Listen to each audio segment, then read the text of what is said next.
There's already a fantastic series of videos showing you how to use the Maven app and all the features within. It's by a creator called Waddle Arrow, and I'll leave a link to Waddle Arrow's channel in the description box of this video. Now, one thing I have to say about the Maven Waypoints mission feature is that I haven't yet discovered a way to create a mission on your computer at home before you go out and then test it online and then go out and fly it like you can do with a Lassie app. And that's a fantastic feature. You can actually use Google Earth to fly the mission on your computer before you actually go out. There may be a way to do that with Maven. I haven't discovered it yet, and I just can't find a way to do it. It may be a feature that they might add soon. However, you can still create a mission at home on your iPhone, the iPhone that you're going to be using to connect to your controller to carry out the mission. You can do that at home in the comfort and the heat of your sanctuary, your castle, or you can actually go out to the location and create the Waypoint mission while you're there. And that's what I did. I went out to Lochdoon and created the Waypoint mission while I was there. So here's that mission. Okay, so here is Lochdoon. When I was out there standing and brought up the Maven map, it showed me Lochdoon here. You can see it loading. There's not a great connection out there, so it did load a bit slow. But here's the area where I'm going to be flying, and it's exactly the same area that I flew in the Lassie mission, which is here now, and that's the mission that I'm going to recreate today using the Maven app. Now, the way you add waypoints onto the Maven map is you just do a long press on the screen where you want your waypoint to appear, and then it'll appear, and then you move your map to where you want your second waypoint to be and long press on the map again, and your waypoints will be placed. So you can continue, and as you see, this is the same path that I flew the Lassie mission. So there's the final waypoint. Now, I have set this mission up so that at the end of the mission the drone will return to the first waypoint. The other thing you can do is you can go into each waypoint individually and adjust the height. You can set it above ground and then manually adjust the height that you want the drone to be flying at when it reaches each of these waypoints. And it's very simple and very user friendly. It's a nice interface, and you can go around and adjust each waypoint to the height that you want the drone to fly at. You can also add a point of interest, something that you want the drone to look at. But like I said, this isn't a tutorial, and I'm not going to go into depth on how to do this. If you want to find out how to do all of these things, then Waddle Arrow's channel will go into things in real depth. So this is the mission that I finally set up, and I was going to fly this one around here, which is very, very similar to the Lassie waypoint mission, as you can see. One of the things that I like about the Maven app is that it gives you at the top here the estimated time of the flight and the total distance that it's going to be flying. You can set the speed that you want the drone to fly at for the whole mission or between waypoints, and you'll get more information on that on Waddle Arrow's channel. I set Lassie to fly fairly slowly around this mission at 11 kilometers an hour, and I did that because this was the first time I have ever flown a mission, and I wanted her to fly slowly so that if I needed to react to something, that I still had a bit of time to do it. When you're ready to go, you click the little rocket.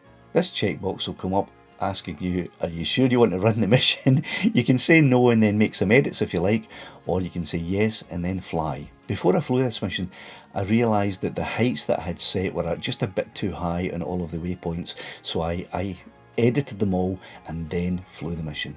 And here is that mission now. I do like the layout of the Maven interface. There's a lot of information here, but it's not overwhelming. As the mission starts, you can zoom in and it will track and show you who the drone is. Now, something that I noticed here is that the drone starts turning. I had set up the drone to fly from one waypoint to the next, and as it was travelling, it was to be looking at the next waypoint. So it's turning slightly here. Now, that's probably a slight user error because there are so many different features within the Maven app that you can adjust that you'll have to look at everything carefully if you want it to fly in exactly the manner that you want it to fly. This today is just an example of how the Waypoint mission is carried out by the Maven app.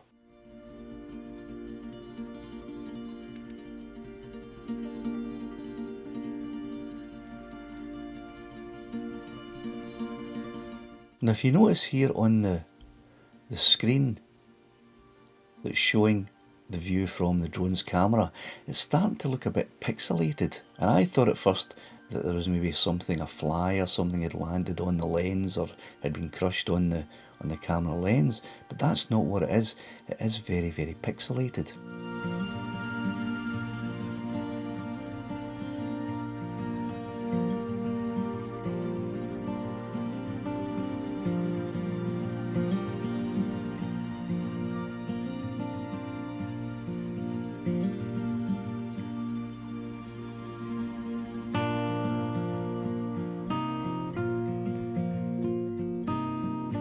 %.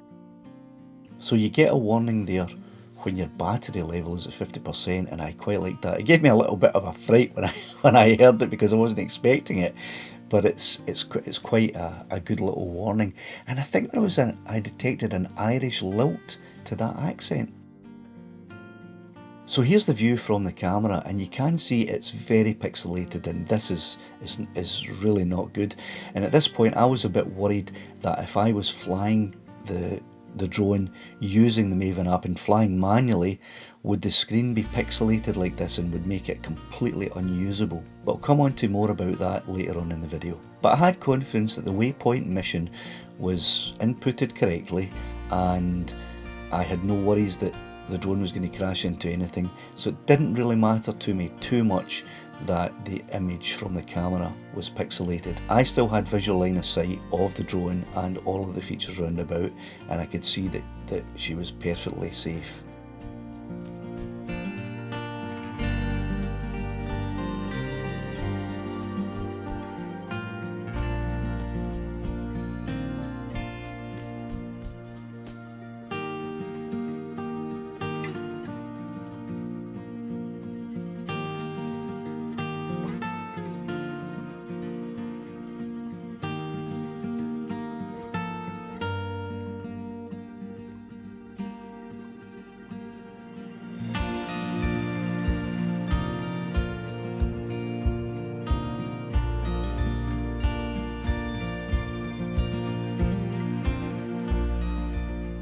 And as you can see here, as she reaches waypoint 3, which is set at 16 metres, the height indicator correlates with that.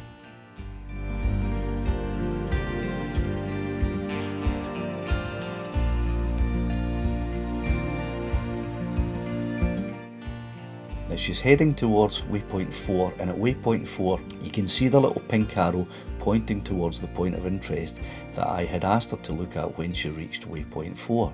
What I didn't do when I was setting up the mission is make sure that the gimbal would adjust to point directly down at the point of interest. You can do that in the edit menu, and I'm quite sure that Wardle Aero's channel will show you how to do that more thoroughly.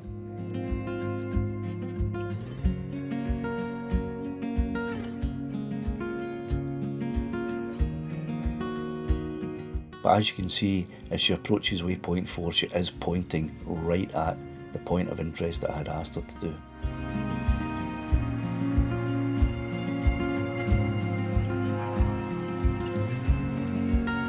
And then as she heads on to the final waypoint, she turns away from the point of interest and starts to look towards the next waypoint.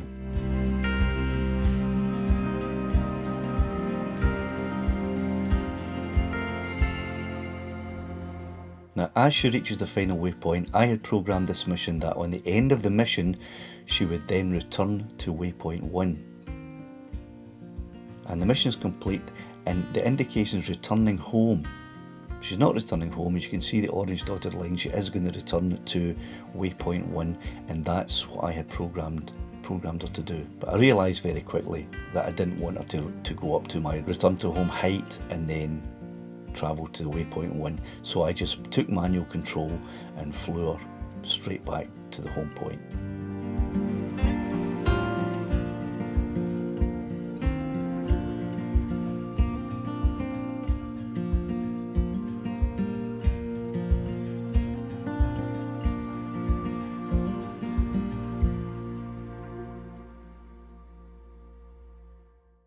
Now as I said, I was slightly worried that the pixelation was going to be happening using the Maven app when I was flying manually, so I decided to fly around the Waypoint mission using manual flight and the Maven app. And as you can see here quite clearly, the screen is bright and crisp and clear with no pixelation happening at all. So I think that may have been possibly a feature of the Waypoint mission, where it maybe diverts some processing power to the mission itself rather than the screen. I don't know, I could be waffling a lot of nonsense here, I'm not a scientist. But what I do know is that I flew the manual mission very happily, and although the sun was starting to get low and the screen was looking a little bit dark, I could still see where I was going.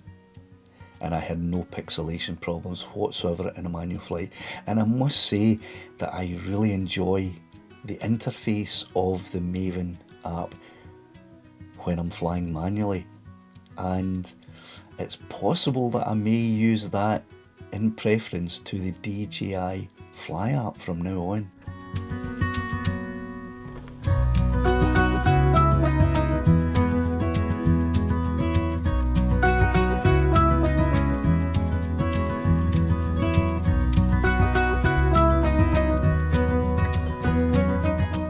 So as you can see, I flew this one much faster manually. I flew at approximately 30 kilometers an hour all the way around it. And there's the nice home point circle.